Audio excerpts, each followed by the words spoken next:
Hey everyone, today I'm going to talk about WoW and my experiences with the story so far. This is going to be the short version format of what will be a longer video coming out soonish.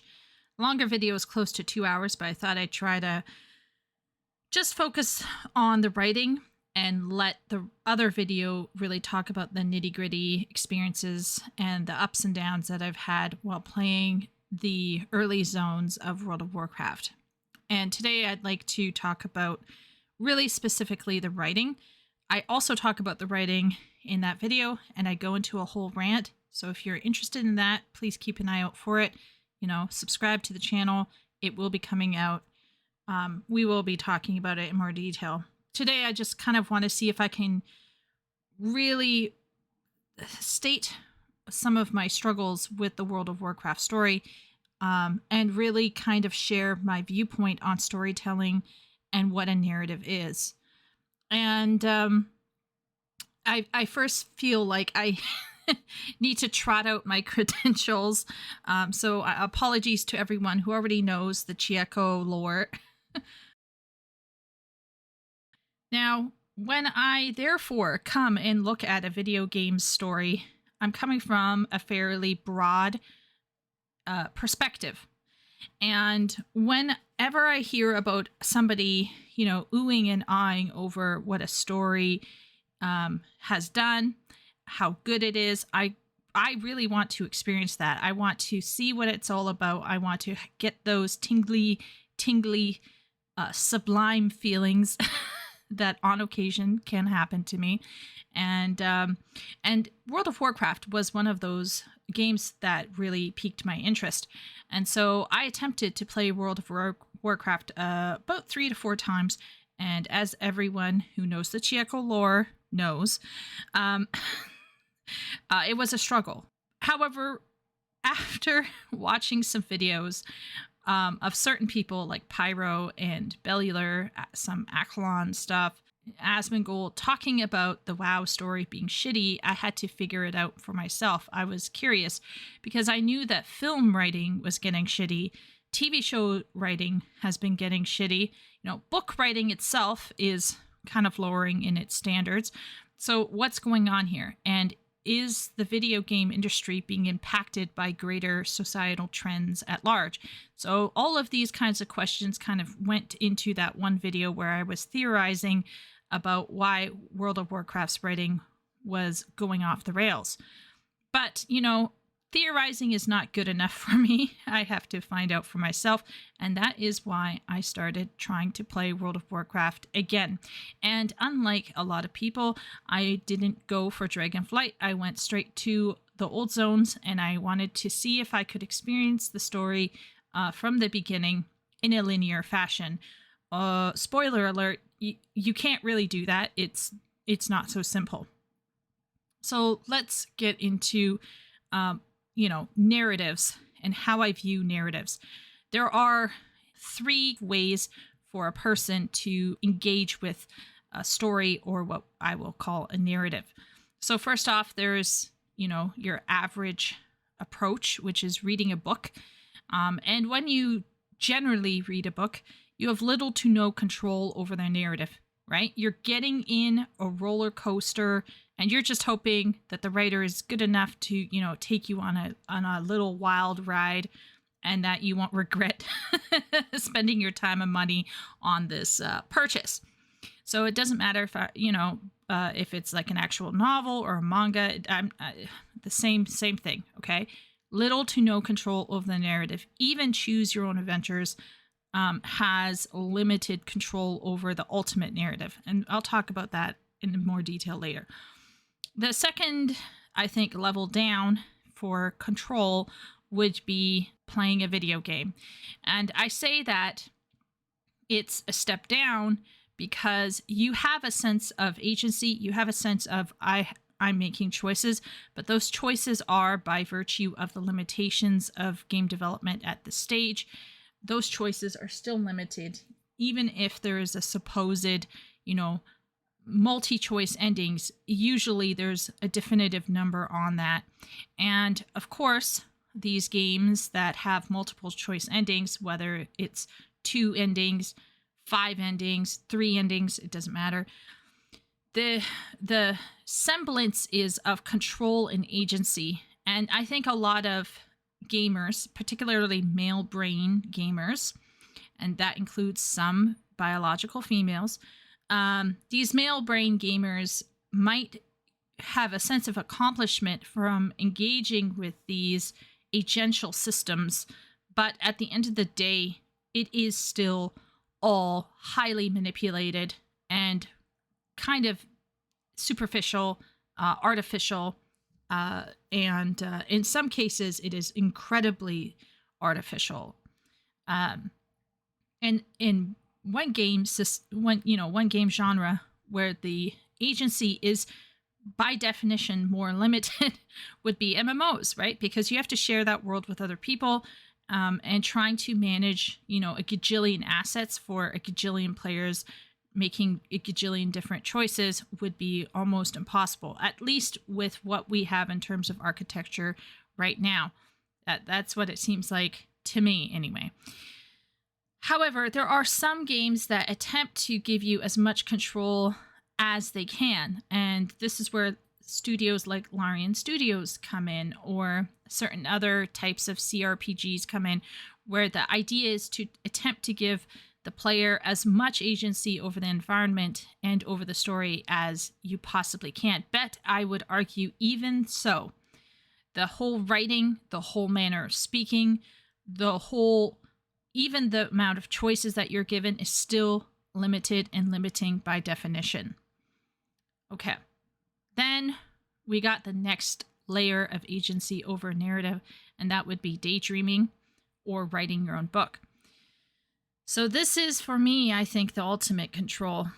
When you are daydreaming or writing your own stories, when you are writing your own D&D campaigns, you are able to not only decide how things are going to turn out, but you can also have a greater chance of really experiencing on an emotional and psychological level everything that's going on, because those choices are truly yours. However, I need to say that there are some of us who are a little special. Yours truly included. So for some of us, it's very hard for us to connect to our emotions. Now, that's not to say I don't feel emotion. That is to say I experience emotion, but sometimes I struggle with recognizing that emotion within myself. So even while I'm daydreaming, even while I'm writing a book, I have to be honest with you guys, many times I'm simply telling a story to myself. I'm not, in fact, experiencing it on a personal level.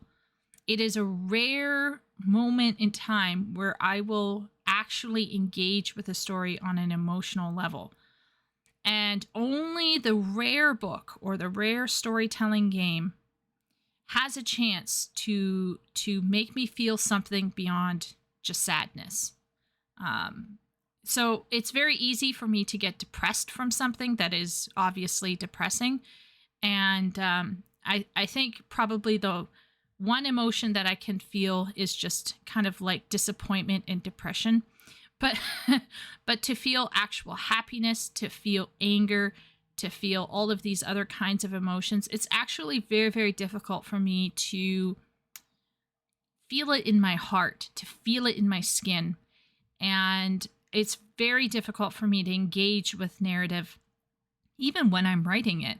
There are many, many times where I've written things and I felt what I was writing, but those are like literally 10 to 15% of my experiences writing, daydreaming, or playing like a highly interactive video game or like a highly impactful book. So these archetypal moments, these incredibly powerful moments, have the ability to somehow pierce whatever it is that is going on in my brain, and for a short period of time, like we're not talking more than an hour, I might feel something. So narratives for many people are an incredibly emotional and psychological experience, but that is not true for all of us. Nevertheless, even though I struggle with feeling those emotions, that doesn't mean that I am still not driven to experience on some level a kind of a story. I want to tell a story. I love stories. And so when I talk about stories and the things that impact me, I'm looking for those moments of the sublime that pierce that wall that lies between me and the rest of the world and allows me to have an emotion that is more than just feeling sad. There are other emotions that you can experience while, living through a narrative. Unfortunately, even with ultimate control, not all of us are going to be as emotionally or psychologically invested. It's a different reason or a different experience of storytelling. And I'm prefacing this because when I start talking about WoW in a few seconds here, you are going to understand where my issues are going to start cropping up for me. And this is, on a certain level, subjective. We can still, however, objectively analyze how well a story is executed. So even though my enjoyment level, which is a subjective metric, my enjoyment level is heavily impacted by my personality, by how I interact with stories, by what kind of stories impact me the most, I still hope to bring a level of objectivity to my analysis about WoW's story. So how would we talk about WoW's story?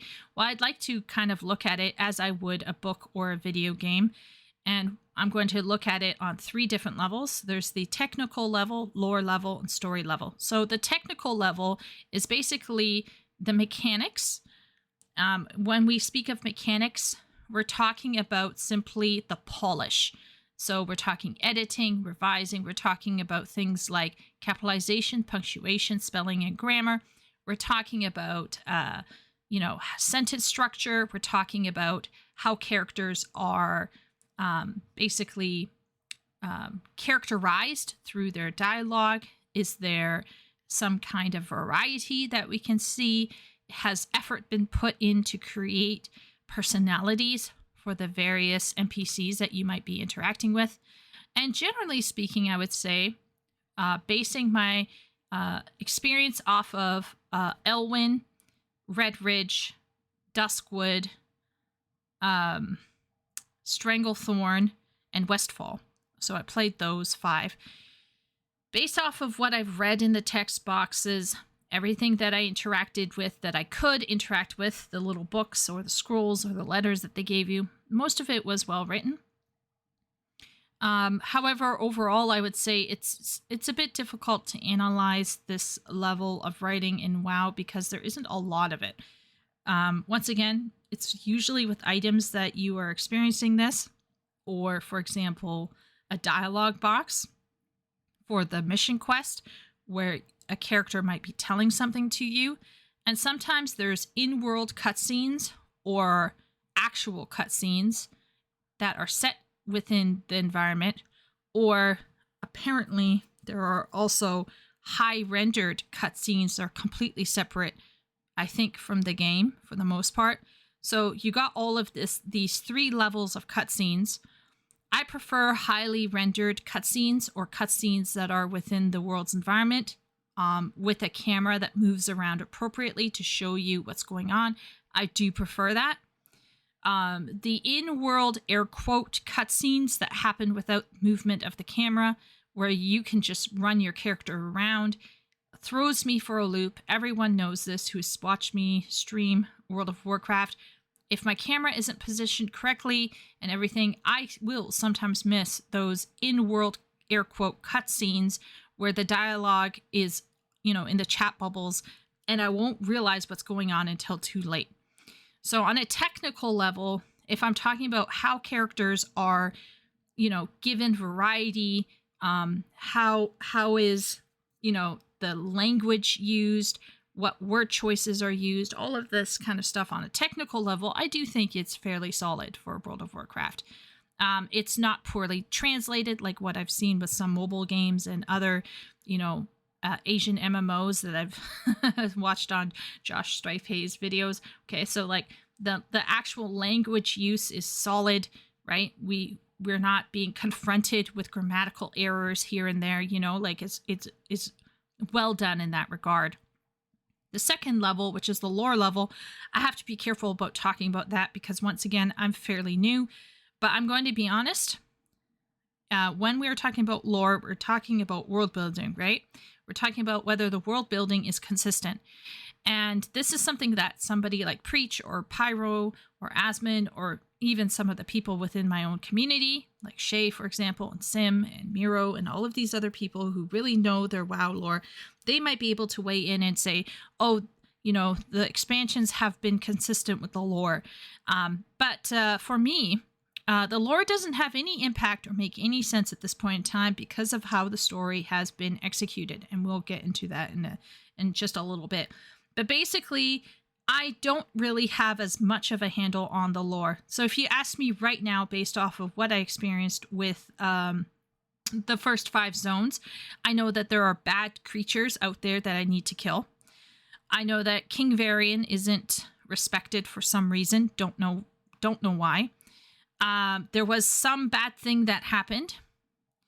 And now some parts of the landscape are fucked up. There used to be something called the Defias Brotherhood. They might be returning. And there's a bad dragon. Now, where that dragon came from, why that dragon's there, why is it doing what it's doing, no idea. And in fact, I'm not quite sure about the Defias either. I know that they're bad, maybe, but how bad? Don't know. Same thing with the orcs and the trolls and the wolves and the other people that like are kind of invisible, and then you have to anyway, all of these, the homeless people that you're beating up in Westfall, like all of these people, like I kind of understand that some of them might be in like an economic dire straits after some kind of cataclysm or something, but what that cataclysm is, what's going on, it's not entirely clear to me. So that's unfortunate. Now, I do know enough about the situation with World of Warcraft to know that the lore has been shat on. And that there's a lot of questions up in the air. And there's a lot of people trying to scramble to explain certain things or why certain things are now happening a certain way. But generally speaking, from what I understand, the lore for World of Warcraft in the earlier expansions, peaking probably, I think, around Wrath of the Lich King, was like peak lore content. Lots of interesting things that, happened in the greater world at large. And there's like, I guess, death knights or something. I'm not sure. So all of that going on. I know it's there, but I simply can't access it. Because, let's get to the next part, story level. So there's a lot of people who talk about lore and story, and they conflate the two. And I need to be very clear. Lore is data. Lore is an encyclopedic information. Lore is what you look up in Encyclopedia Britannica, okay? Lore is history. Lore is details about the world that must remain consistent or evolve consistently over time. Story is a completely different vehicle by which we may discover lore. Now, in a video game, this is more negotiable because in a video game, you discover lore through a variety of things, both experientially and authoritatively. Whereas in a book, you have to rely on the narrator, however close or distant the narrator is, as well as the characters to kind of disseminate that information to help you experience that information. On the other hand, we have the video game that can allow you to engage with lore through items, through looking at a rune on the map, right? Through looking at a picture on a wall. And you can, to a certain degree, engage with lore on a very experiential basis. However, for some of us who struggle with spatial awareness and even, noticing that, the weather is warm today, like yours truly, it is very difficult for us to experience our environment the same way that other people engage with the environment. It takes a lot for me to register my environment and really interact with it meaningfully. And this means that when I go into a video game, it is very hard for me to suddenly realize, oh, I have to look at this stone house. Oh, I have to look at this painting. Oh, I have to be aware of the weather and all of that. And it's not natural for me to notice these things. And so this is where story becomes incredibly helpful. And by story, I mean a narrative sequence of events that involves the regular story elements. That would be characters, setting, conflict, and plot. So these story elements combine, as it were, like a recipe for a cake, combine to make a complete narrative that gives you a general idea of what's going on. And the story level in terms of content and execution can vary from, high quality to low quality, depending on the expertise and the experience and skill of the writers that are involved. Now, the content concepts of the story is what actually happens and why. And in World of Warcraft, for me, it's largely incomprehensible because of the execution of the story. So even though in World of Warcraft there are small stories that are happening, they feel like pearls on a necklace, and they appear to have almost little to no connection. It's very, very hard to see why things matter, why are they happening, and it's just not impactful in that way. And this is largely due to the execution, because there are different types of stories in video games and storytelling, and how they are executed will help you understand what's going on more or less. So, for example, in books and in more visual novel styled video games, in video games closer to, let's say, Final Fantasy XIV, you have a set story that is what I would call authoritative. Even Choose Your Own Adventures, those kinds of books, okay, where you are determining what choice you make. Usually it's a binary choice. Even that is still highly determinative in terms of you are not only ultimately limited in what choices you can make, but your opinions and your thoughts and experiences as you make those choices are still quite defined. Now, this is where I'm going to sideline and quickly define the difference between experiential or emergent narratives and authoritative narratives, which is a spectrum. So on one end of the spectrum, we have the emergent experiential story, which is very, very light on an actual plot. Okay, there's conflict. There are things that you are fighting, but the plot that handles that conflict is not really there. There are little to no cutscenes, and you're essentially required to create your own motivations or ignore the absence of your own motivations. So an example of this would be Elden Ring, for example. So you have conflict, external conflict to yourself, all right, that's happening out in the world, and you can choose to engage with that conflict in a certain amount of way. So in Elden Ring, I believe you have 3 endings or whatever. So you can engage with that conflict going on and deal with it, but your own motivations or the story that is your life within that world, within that conflict, is up to you to a certain degree. Your motivations are a blank canvas, and you can fill it in with whatever you want to do. Essentially, that's as far as I can tell, as far as I've read. So why would you want to be, Elden Lord or whatever? Why would you care about the world? Why wouldn't you just turn around and go back to the cave that you crawled out of? What's driving you to actually push you further? Is there something within the story that is given to you and said, oh, your character lost their father and mother when they were an early child, and now they are a vengeful spirit, and this is why they are chasing this dream of being Elden Lord? So these kinds, some stories I think are more allowing you to make up, to role play, if you will, your own personal story. So this is very similar to daydreaming, but once again, I have to really emphasize, in daydreaming and in writing your own stories, you have all the control. The video game is simply giving you a superficial sense of authority over your experience. And the way that they do that in emergent and experiential storytelling is by really kind of taking that story out and just kind of letting you experience whatever lore is out there, and you determine to it one degree or another what you're going to do about that lore. And so that's all you get is lore. And from your engagement from the lore, you create, in a sense, your own story. But once again, I have to clarify, more oftentimes than not, it is still limited to a certain set of options.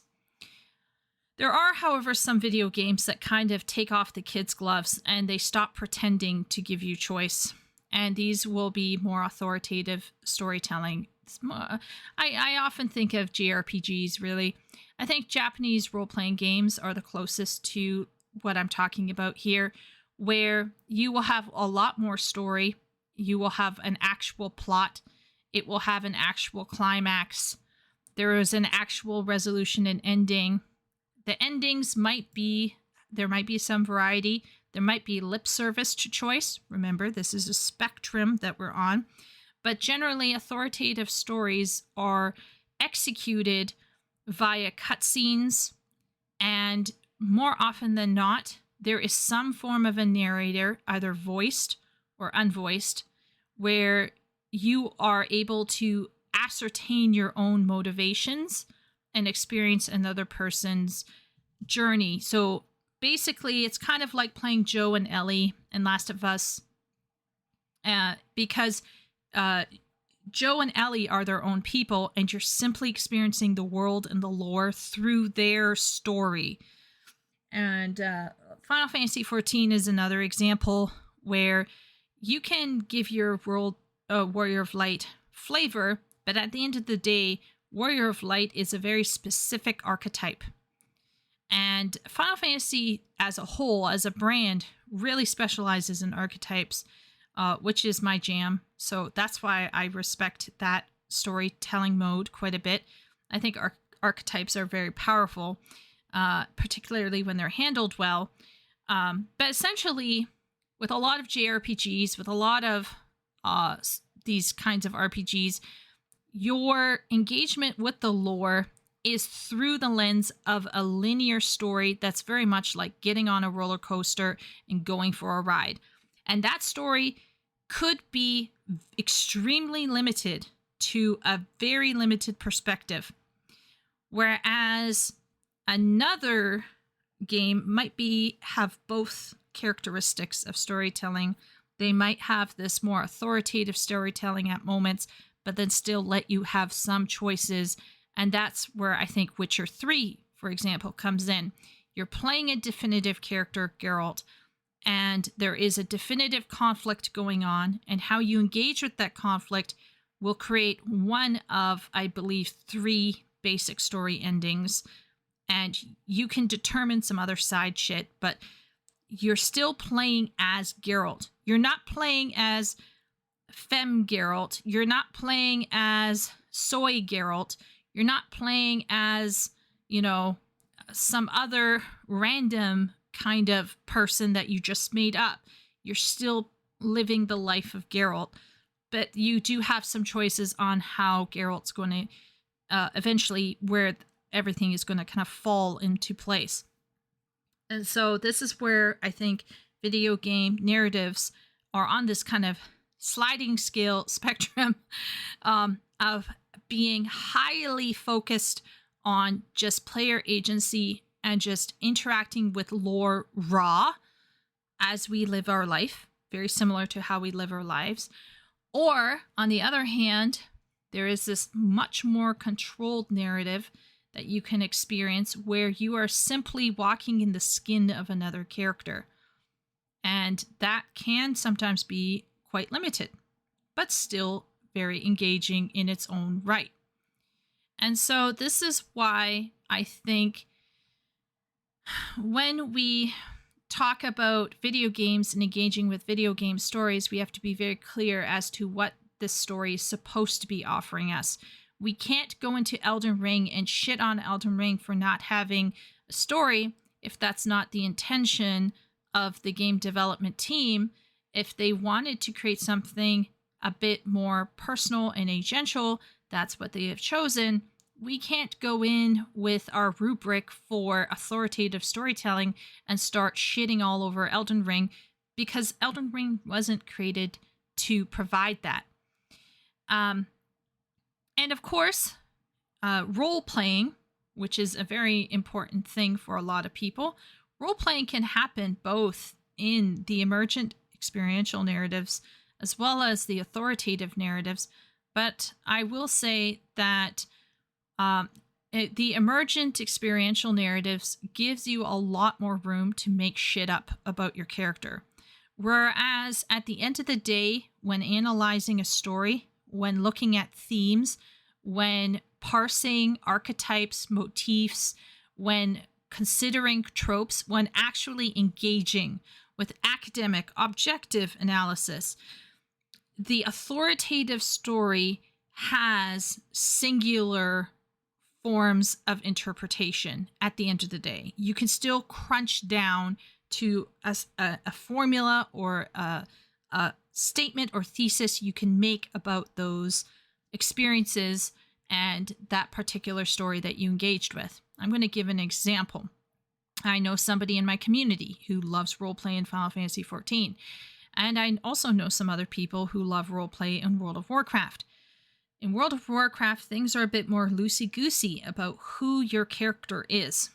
And so your character can be quite a lot of things, whether they're falling in line with their canonical class and race, or whether for some reasons that you've made up for yourself, they're off on their own side tangent. And because, as far as I'm concerned, so far that I can see, World of Warcraft is fairly hands-off about your character, and we'll get into that in a little bit. I think you can get away with it a bit more in WoW. Whereas in Final Fantasy XIV, at the end of the day, the Warrior of Light is a certain redacted person who is described to you by specific people as being a specific type of person. And there was this one time when I had a conversation with one of my community about what happened at the Azim Step, and they had this really wild interpretation. I was like, what are you talking about? That is not even canonical in terms of what actually happened in the story. And they were like, oh, right, yeah. Because they had role-played and headcanoned themselves into this, probably very cool story. But it's not the actual story that every person in the MMO of Final Fantasy XIV engaged with. And that's where I think that's where I get hung up. Because I can headcanon all I want about Nico and Chieko and Koa, for example, all of these characters that I've interacted with, like Uncle Koa and, my cat girl Chieko. We have a cute little story between us, but it is only between us. It is not being respected or accepted or even known by the community at large. It's just a tiny little thing between my sister and I. And that's, I think, where things become... That's where I think things take a hit. Because for me, the story that has impact is the story that is shared with a community versus one where you're just, essentially embarking on a solitary individual experience. And I don't want to take away from that solitary individual experience. I am, after all, a daydreamer. I am, after all, a storyteller. I have great respect for people making up their own stories. But it's when we're talking about an MMO story and you're having your own experience over there it is very hard for me to plug into that experience that you are experiencing because I haven't been able to experience it, because I don't know what you're thinking. I don't know what you're making up over there in your corner until you tell me.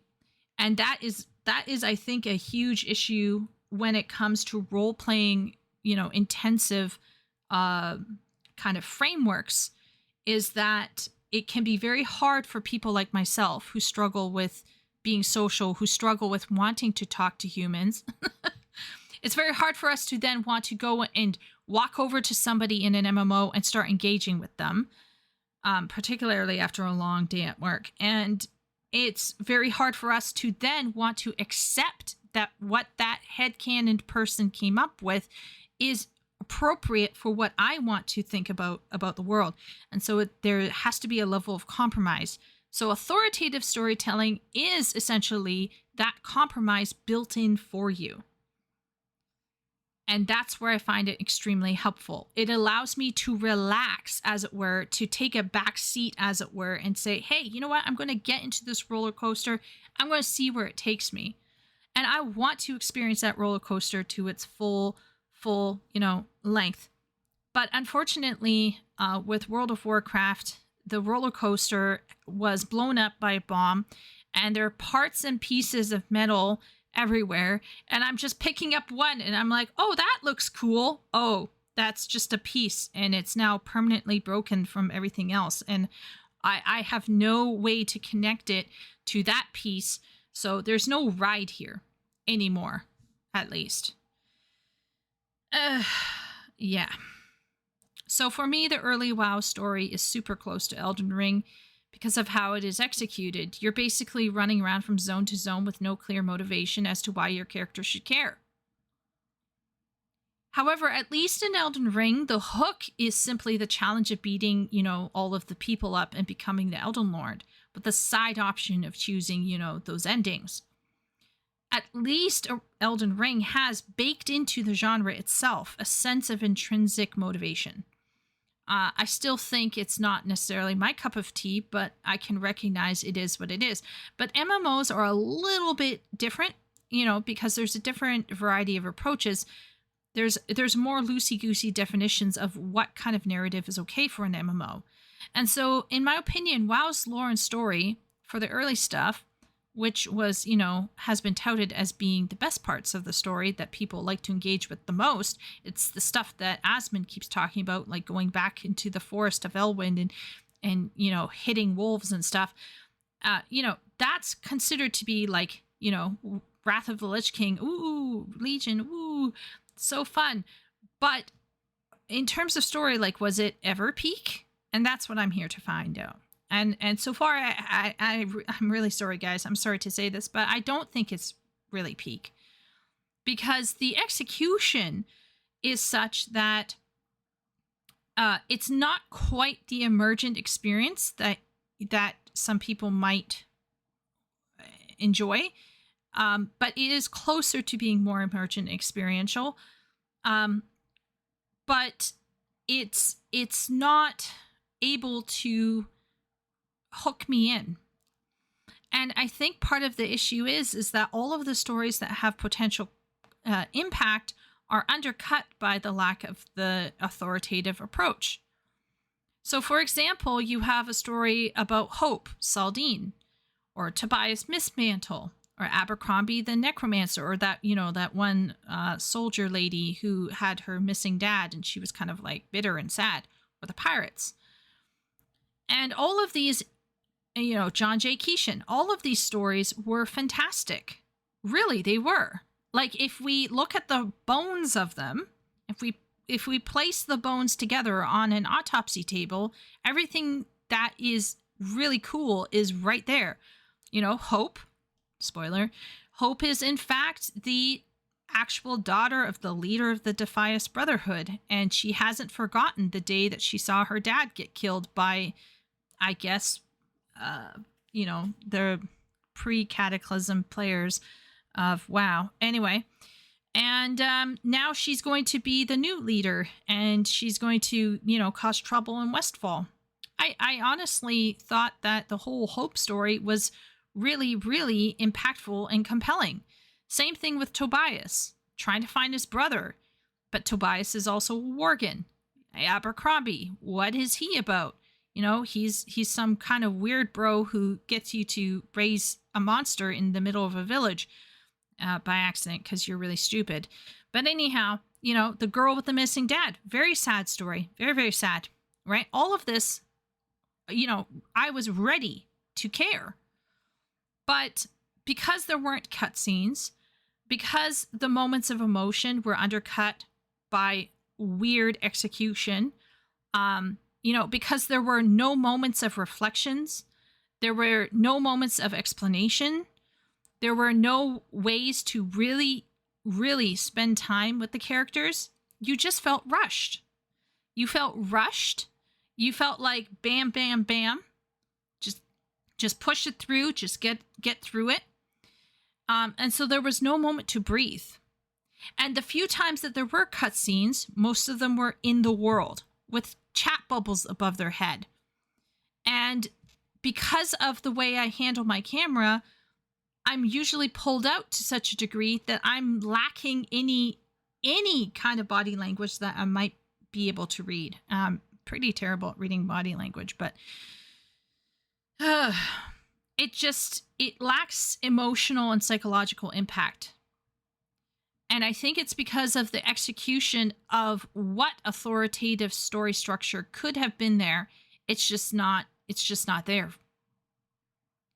And I can't help but think about one of the earliest stories from Limsa Lominsa in Final Fantasy XIV, which involves a ship that is being sabotaged. And so you're showing up, right, to try to stop the ship from being sabotaged. It represents a new future for the ex-pirates of Limsa Lominsa. And the shipwright is this bro who's a good man, but it turns out his dad is a pirate who can't let go of the past. And so in the end, you end up having to save the son from his own dad, and you end up having to kill the dad. And as the dad lies there dying, there's an actual cutscene, and then the camera pans up to the ship, and the dad says, "You built that, son."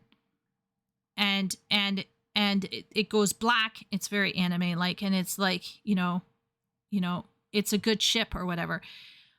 And it's a moment, a brief moment on the cusp of, at the end of his life, that a father acknowledges the future and the hope that his son represents. And it's one of the tiniest side quests at the beginning of A Realm Reborn, but it hits me every time. Now, I'm not like actually like crying over it, but it felt impactful because I spent a little bit of time, enough time with the son to know what was going on. I went and I engaged with the dad. I saw what was going on with the dad. And then we had a fight scene, and it just felt right. It felt right. And with World of Warcraft, I feel like a lot gets left out, unfortunately. And the result is that it feels like there's no impact. And the main characters don't interact with me later. So if I click on Tobias Mistmantle, he just has some weird default voice that is given to every other NPC. And some of the battles that I had, for example, fighting along John J. Keeshan and the company that I spent, X amount of hours gathering together, I barely did any kind of impact on that dragon. Okay, fair. I don't have to be OP. But I wasn't even able to properly see all of my comrades dying around me. And then there was this odd cutscene that wasn't super clear of the dragon flying off with John J. Keeshan clinging to it with a bomb. And it just felt like, done. Now I'm alone on the hilltop. Oh, look, the bodies of the men that I had just been working with and gathered up together are just fading on the hillside, and I'm expected to just walk back and be like, oh, well, next zone. It's just, you could have had a moment, at least with the bodies, where like you click on the bodies and you're like, OMG, they're all fucking dead. There's nothing. Anyway, I'm starting to rant again.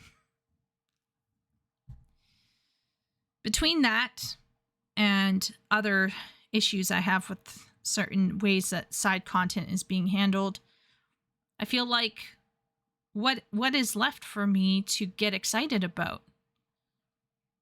Because at this point in time, I can't trust the authors of World of Warcraft to give me anything meaningful. After all, I'm new to this story and to this world, and I have no motivation beyond creating content for my YouTube channel. And this is a problem. This is a severe problem.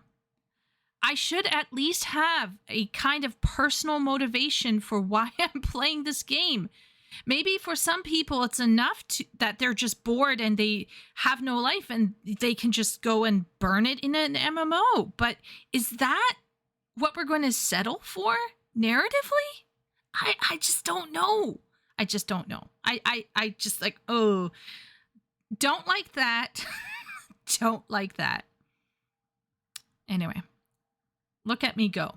It's almost an hour. Hopefully, this will provide enough context for the next video that will be coming out about World of Warcraft. And when I go into my rant in that video, because trust me, I go into a rant, I hope you understand it's not coming from a place of me wanting to shit on WoW. It's not coming from a place of me wanting WoW to be like Final Fantasy XIV. But what I'm trying to suggest is that if WoW wants to go with the story, and if this is supposed to represent peak storytelling for WoW, I'm a little bit confused because I get it. I get it. There was a cataclysm of some kind, and if you had engaged with the zone before the cataclysm, it would just have so much more meaning for you. But at the very least, they should have done a little bit of work as writers to contextualize things for any new people coming in. And at this point, the story feels a lot like a bit of a boys club, a little bit of an exclusive elite club, where if you hadn't experienced pre-cata, Lord forbid you didn't do that. Because now you're going to be floating through these zones with very, very intrinsic motivation or connection to anything. And because you're starting so many alts, in order to experience all of these side stories, I'm feeling that my investment is increasingly diluted. It's increasingly diluted because in some ways, when you go into a story or go into an MMO, it's like you have demerit points, and like depending on what's going on, you're going to lose your demerit points. And I feel like the demerit points of WoW at this point are plummeting, narratively speaking. And it's a bit of a shame. Because I think the lore is literally being undercut and underserviced by how the story is being executed. But maybe that's just me.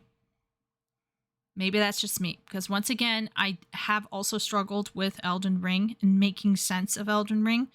And so for me, I think personally, if I want to have that sense of experiential or emergent narrative, guess what I do? I put my headphones on, I crawl into bed, and I daydream my latest empire building story or my latest, massively filled with intrigue narrative that I build in my head. Because that's where the ultimate human agency exists. So for me, the lure to experience emergent or experiential narrative exists, but it's something that I can achieve for myself already within my creative life and within my daydreaming life. So when I went into WoW, I heard that there were cutscenes. I heard that there were books. I heard that there are novels. I heard that the lore is really deep. But I think because of how they've determined how to go about the story has undercut a huge portion of psychological and emotional investment that a person might conceivably have. And there's a level where it's a question of taste, right? But there's also a level of asking, is this actually servicing the lore and what else is going on? And what's also really disturbing is that I've heard and I've seen some cutscenes of later content. It feels like they're trying to lean into more authoritative storytelling where you have actual cutscenes of people doing stuff. But now it's just looking really phoned in and ghetto. So then I'm kind of left with, well, maybe we should be going back to these early zone type emergent experiential storytelling and not try that authoritative storytelling, because clearly you're like going weird with what authoritative storytelling you're doing. So anyway, yeah, that's about it. That's kind of where I'm at. And the next video will hopefully kind of talk about all of the positive things that I'm feeling about WoW and more details on the negative. So until then, I'll see you around.